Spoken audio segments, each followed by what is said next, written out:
India और पाकिस्तान की जंग शुरू हो गई है। लोग बड़े एक्साइटेड हैं। हालांकि लोगों को परेशान होना चाहिए था, लेकिन लोग तो ऐसे एक्साइटेड हैं जैसे जंग नहीं, कोई क्रिकेट मैच होने लगा है बॉर्डर पर, या कोई खेल है, या कोई मूवी का सीन है। यार, आपकी जायदाद को नुकसान होना है, आपके कंट्री की इमेज को नुकसान होना है, आपके गरीब लोग, मिडिल क्लास लोग, लोअर मिडिल क्लास लोग, ये सब डैमेज होंगे, हो सकते हैं दोनों तरफ। लेकिन आप कहेंगे हमने कोई चूड़ियाँ पहनी हुई है, भाई ठीक है, लेकिन झगड़ा इरेशनल लोग करते हैं, रेशनल लोग तो नहीं करते। जो अक्ली लोग हैं वो तो सलूशन निकालेंगे। जब सलूशन नहीं होता फिर जंग होती है। अमेरिका, इस हवाले से मैं अमेरिका, रशिया, इनको भी छोटे कद का कहता हूँ कि यार ये भी सलूशन नहीं निकाल लगे ना। सलूशन नहीं निकला, इट्स मीन दैट कि आप इतने रेशनल नहीं हुए, इतने कद्दावर नहीं हुए कि आप मसले का हल निकालते ताकि ह्यूमन बीइंग डैमेज ना होते। तो मेरे ख्याल में अभी तक हम रेशनल नहीं हुए। दुनिया का बड़ा फ़िलासफ़र रसल पीट पीट के मर गया कि जंगें ना करो, बल्कि ये पैसा जो जंगों में लगाना है ये अपनी सेहत पर लगाओ। वो किसी ने बड़ा अच्छा कमेंट दिया। उसने कहा इंडिया को पता नहीं है, इंडिया अगर हमसे पंगा लेगा तो हम इंडिया का वो हशर करेंगे जो हशर हमने अपना किया हुआ है। तो जो पैसा जंगों पर लगना है, रसल कहता है कि वो पैसा आप अपने ऊपर तो पहले लगा लो। इंसान लड़ने के लिए आगे देखो, ये वेपन बेचना होता है या वेपन इस्तेमाल करना होता है और भी बेनिफिट्स होते हैं। पॉलिटिकली कंट्री को स्टेबिलिटी, और फिर मामला होता है इज्तमाई एक ओपिनियन लेने का भी होता है। तमाम जमातें इकट्ठी हो जाती हैं। जब आपको फील होता है कि पॉलिटिकली स्ट्रेस है, तो कंट्रीज़ ये देखती हैं पॉलिटिकल स्ट्रेस को भी रिमूव करने के लिए हम सारे यूनाइटी इकट्ठे हो जाते हैं। तो जंगें उस लिए भी थोड़ा शशका भी होती हैं। खैर, अल्लाह माफ़ करे, जंगों से जंगें ना हो तो बेहतर है। वो थॉमस हार्डी बड़ी अच्छी बात करता है। वो कहता है कि ये जो इधर बैठा बंदूक तान के ऐसे फौजी बैठा है, तो बॉर्डर के परली तरफ भी एक शख्स ऐसे ही गन लेकर बैठा है, और उसने गन का रुख बिल्कुल उसकी दो आंखों के दरमियान में तक के रखा हुआ है।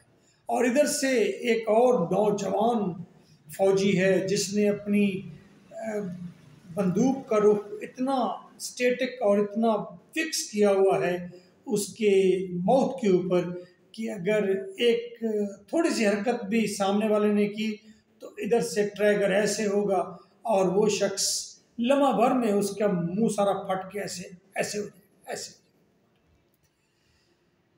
कहते both are trigger, both are active, both are focus, both are focused and both are challenging.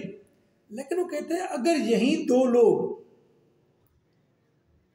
किसी बार में मिले होते, चाहे दो मुख्तलिफ कंट्रीज के होते, बॉर्डर पर गन टू गन लेकर बैठने की बजाय यही दो लोग अगर बैठे होते किसी बार के अंदर, तो मुझे यकीन है कि ये दोनों लोग इस बात पर आपस में तकरार करते कि नहीं, इस ड्रिंक के पैसे मैं दूंगा, वो कहता नहीं इस ड्रिंक के पैसे मैं दूंगा। और ऐसा होता है जब इंडिया, पाकिस्तान, ये लोग जब दुबई में जाते हैं तो एक दूसरे पर सबकत लेते हैं कि खाने के पैसे मैं दूंगा। यार कोई बात नहीं, ओए आप हमारे नेबर हैं, आप हमारे भाई हैं, ऐसा बोल रहे होते हैं।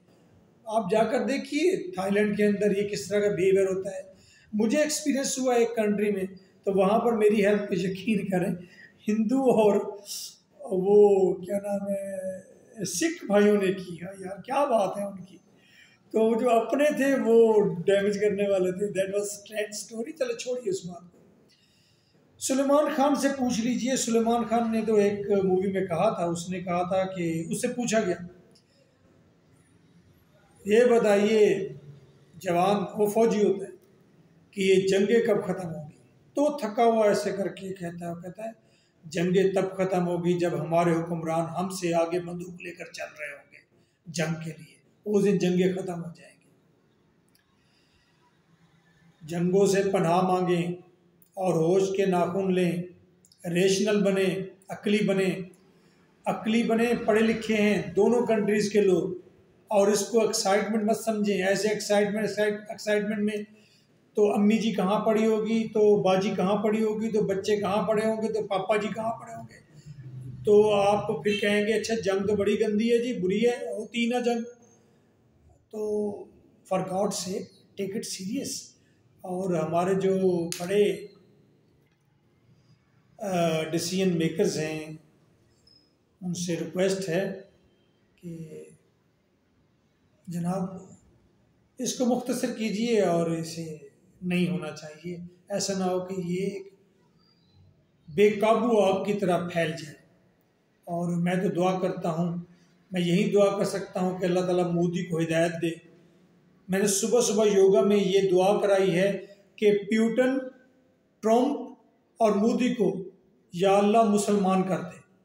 अब इतने बड़े हो गए हैं, अब तो इनको मुसलमान कर दे और तमाम लोगों के अल्लाह ताला गुनाह माफ़ करे।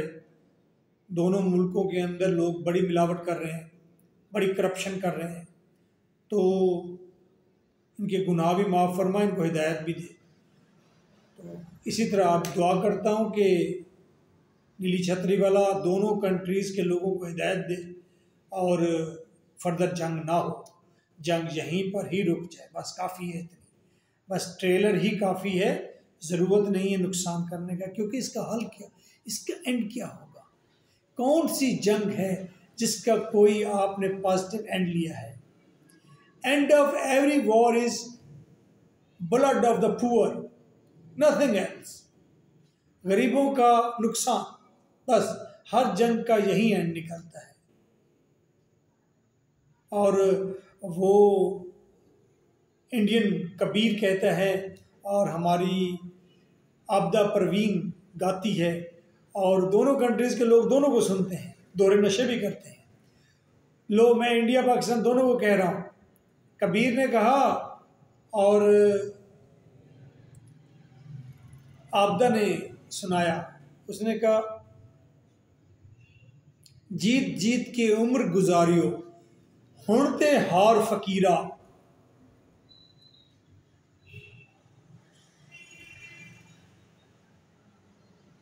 जीत जीत के उम्र गुजारियो हुणते हार फकीरा। जीते दामुल एक कसीरा ते हारे दामुल हीरा। जो हारने वाला है, जो पुरसकून है, वो बड़े कद का है, आला है, अरफा है। तो मैं उम्मीद करता हूँ कि जंग नहीं होगी। नहीं कर तो कुछ नहीं सकते, उम्मीद ही कर सकते हैं और अपनी कौम को बता सकते हैं this is not a cricket match, ये एक भयानक चीज़ है। तो आप लोग पीस की तरफ आए, शांति की तरफ आए, अमन की तरफ आए। So nice of you.